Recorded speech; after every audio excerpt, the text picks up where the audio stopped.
고도화된 오늘날의 전장에서 가장 먼저 죽는 것은 인간이 아니라 인간이 믿어온 전쟁의 상식입니다. 정말 보병이 무인 로봇과 자율주행 장갑차로 완전히 대체되는 걸까요? 그렇게 단정하기엔 아직 이릅니다.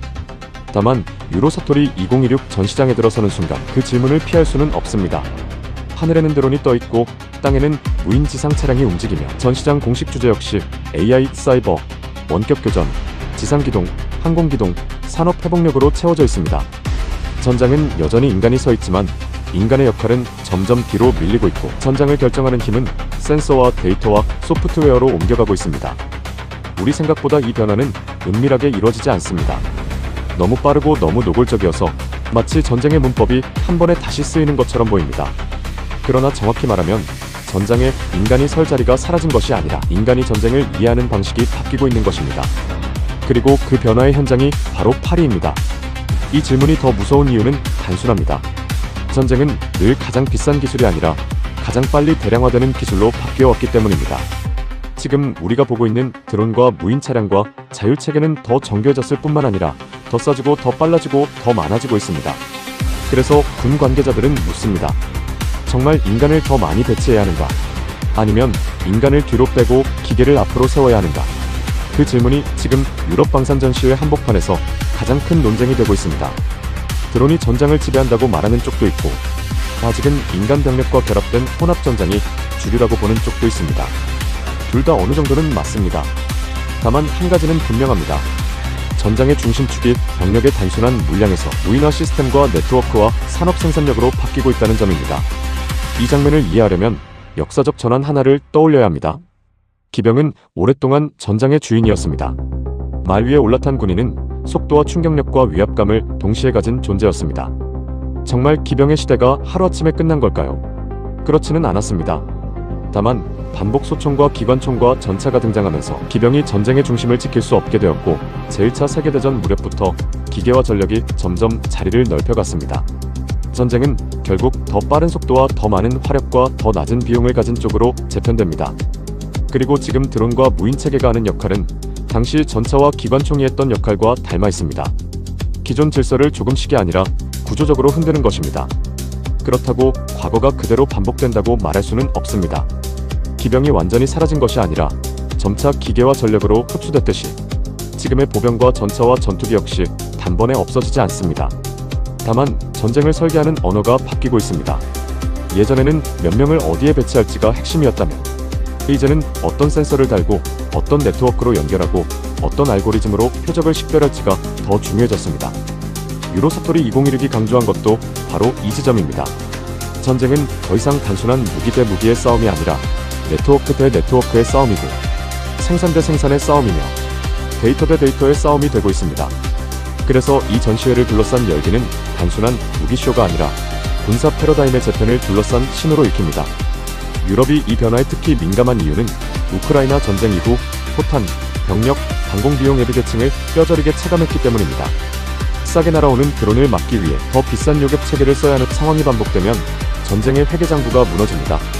로이터 통신은 이 경제성이 유럽이 드론벽과 저가 방어 체계를 서둘러 찾는 이유라고 설명했습니다. 그래서 유럽 방산 기업들은 전통적인 장갑차와 미사일만이 아니라 드론 생산과 대드론 방어와 원격 교전을 함께 전시합니다. 이번 전시에서 르노와 탈레스가 드론 생산 협력과 군용 차량 파트너십을 동시에 내놓은 것도 바로 그 흐름입니다. 자동차 회사가 방산업체와 손잡는 것이 더 이상 이질적인 뉴스가 아닌 이유가 여기에 있습니다. 전쟁은 이제 공장과 공급망과 소프트웨어의 문제이기 때문입니다. 그렇다면 자율사활 상무기는 정말 재앙일까요? 그런 우려의 목소리가 나오는 것도 납득이 됩니다. 인공지능이 표적을 스스로 식별하고 방아쇠를 당기는 체계는 민간인 피해와 오판의 위험을 키울 수 있습니다. 반면 방산업계와 군은 정밀 센서와 알고리즘이 인간보다 더 일관된 판단을 할 수 있고 오폭을 줄일 수 있다고 반박합니다. 결국 논쟁의 핵심은 기술 자체가 아니라 통제입니다. 어느 수준까지 기계에 맡길 것인가? 인간은 어디에서 최종 결정을 내려야 하는가? 유로사토리 현장이 흥미로운 이유는 바로 이 윤리적 논쟁과 산업적 압박이 같은 공간에서 충돌하고 있기 때문입니다. 전시장은 무기 판매장이면서 동시에 규칙을 다시 정하는 협상장이기도 합니다. 이 거대한 무인화 흐름 속에서 한국 방산 기업들의 존재감도 커지고 있습니다. 다만 새 판을 완전히 짰다고 말하는 것은 다소 비약적입니다. 더 정확하게는 한국이 가진 제조 역량과 빠른 전환 능력이 유럽의 느린 조달 구조보다 더 민첩하게 보이고 있다는 것입니다.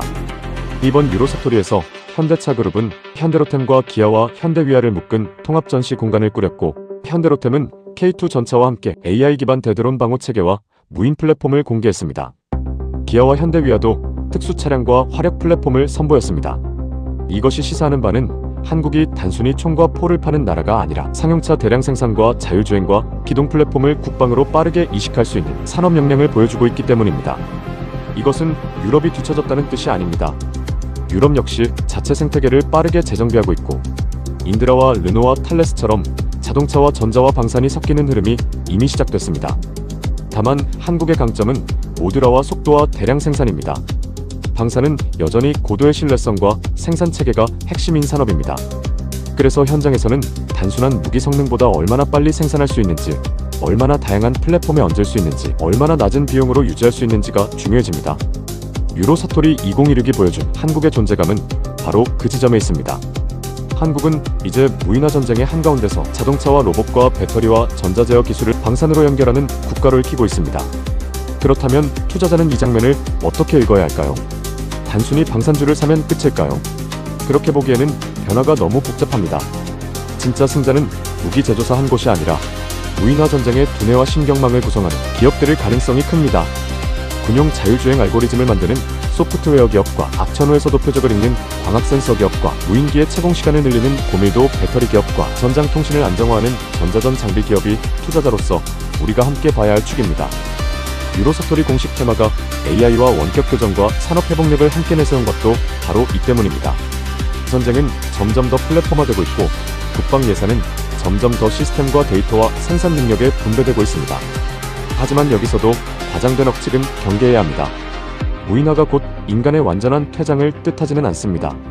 병력은 여전히 필요하고 보급은 여전히 중요하며, 동맹과 지휘 통제와 정치적 결심도 여전히 전쟁의 일부입니다. 다만 분명한 것은 전장의 비용 구조가 바뀌고 있다는 사실입니다. 더 많은 사람을 더 오래 버티게 하는 전쟁보다 더 적은 사람으로 더 많은 정보를 더 빨리 처리하는 전쟁이 선호되고 있습니다. 우리는 인간의 존엄을 지키기 위해 기술을 통제할 수 있을까요? 아니면 기술의 효율성에 이끌려 전쟁의 문턱을 더 낮추게 될까요? 그 답을 찾는 과정이 앞으로의 안보와 경제를 함께 바꿀 것입니다. 전쟁의 기계화는 더 안전한 전쟁을 약속하는 것처럼 보입니다. 그러나 전쟁이 더 싸지고 더 빠르고 더 무인화될수록 무력을 쓰는 유혹도 함께 커질 수 있습니다. 그래서 유로사토리 2016이 남긴 메시지는 단순한 기술 과시가 아닙니다. 누가 더 정교한 무기를 만들었느냐보다 누가 그 무기를 더 책임있게 통제할 수 있느냐가 더 중요한 시대가 왔다는 뜻입니다. 인간이 전장에서 밀려나는 것이 아니라 인간이 만든 시스템이 인간을 어디까지 대체할 수 있는지 시험받고 있는 중입니다. 그 경계선 위에서 유럽은 재무장을 말하고 한국은 생산력을 증명하고 있습니다. 이제 시장이 봐야 할 것은 전차나 드론 한 대가 아니라 그 뒤에서 돌아가는 알고리즘과 배터리와 센서와 공급망입니다. 바로 그 지점에서 진짜 돈의 흐름이 달립니다. 전장은 더 이상 총과 포만으로 설명되지 않습니다. 드론과 무인지상 차량과 자율체계가 전장의 비용 구조를 바꾸고 있고, 유럽의 재무장 흐름은 그 변화를 가장 선명하게 보여주고 있습니다. 인간의 병력이 여전히 필요하다는 사실은 변하지 않았지만, 전쟁의 중심축이 병력의 숫자에서 기술과 생산력 그리고 데이터로 옮겨가고 있다는 점만큼은 분명해졌습니다. 한국 방산이 주목받는 이유도 바로 여기에 있습니다. 단순히 더 강한 무기를 만드는 것이 아니라 더 빠르게 만들고 더 넓게 연결하고 더 낮은 비용으로 전장에 투입할 수 있는 체계를 보여주고 있기 때문입니다.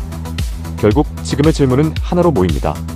과연 무인화가 전쟁을 더 안전하게 만들까요? 아니면 더 싸고 더 쉬워진 무력이 오히려 전쟁의 문턱을 낮추게 될까요? 그리고 이 거대한 변화 속에서 진짜 승자는 무기를 파는 기업일까요? 아니면 그 뒤에서 알고리즘과 센서와 배터리와 공급망을 쥐는 기업일까요? 끝으로 구독, 좋아요, 알림 설정, 하이프 한 번씩 부탁드리며 마치겠습니다. 이 영상과 관련한 여러분의 생각을 자유롭게 댓글로 남겨주세요. 여러분의 소중한 참여가 모여 영상 제작에 큰 도움이 됩니다. 경제의 흐름을 꿰뚫는 날카로운 해석 이플로우였습니다. 시청해주셔서 감사합니다.